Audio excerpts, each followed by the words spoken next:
Hi, this is Anthony. Welcome back to my show. Today we're going to look at a couple auto parts stocks. This is one I have, O'Reilly. I bought one share back before the split. It split into 10, so I have 10 shares now. I am up. On the day, it, of course, was down a little bit today. By the way, let's look at something first here. Market capitalization, $87.22 billion. So that's the price of the stock here multiplied by the number of shares outstanding. So the company is valued at $87.22 billion.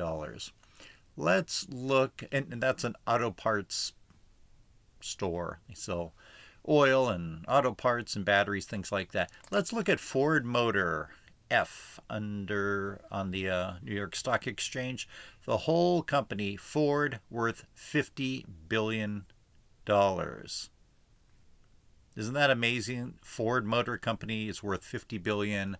The auto parts store is worth $87 billion. Quite a bit bigger than Ford. Okay, so there's one day. There's 5 days. It's down almost 4%. 1 month, O'Reilly is down almost 3%. 6 months, it's up a healthy 16%. Year to date, it's up 30%. Nice trend. 1 year, so 52 weeks, up 34%. 5 years, up 244%. Not too shabby. And Max, going all the way back to 1993. Obviously, this is split adjusted, but if you could have put 16 cents into the stock in 1993, you'd have $103.30. Doesn't pay a dividend. So who's the competitor? Let's take a look at AutoZone. AutoZone worth $69.57 billion.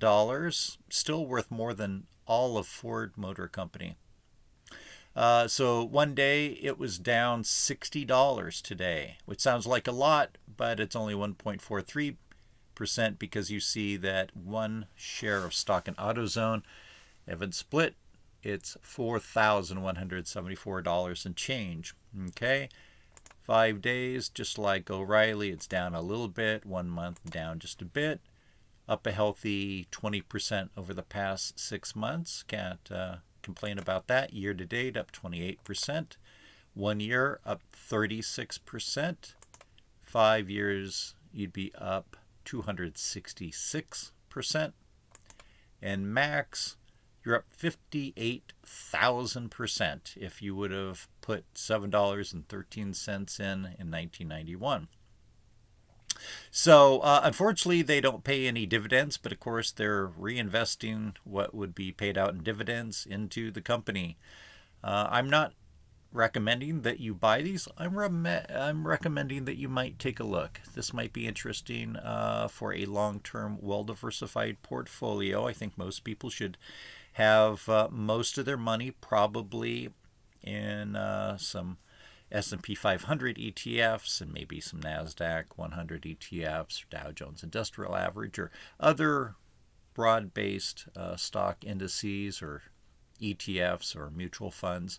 But if you want to play around with some individual stocks, these probably aren't the worst ones that you could do. So there's AutoZone up 58,000%, O'Reilly up 64,000% over the long run. Anyway, love to hear from you. Remember, this is not advice. This is just entertainment. I'm not a financial advisor, but I'm somebody who's been looking at the stock market actively since 1987. Be sure to hit like, be sure to comment, and I always read the comments, and eventually I get back to responding to them. Thank you so much, and check out my other videos. We'll talk to you later.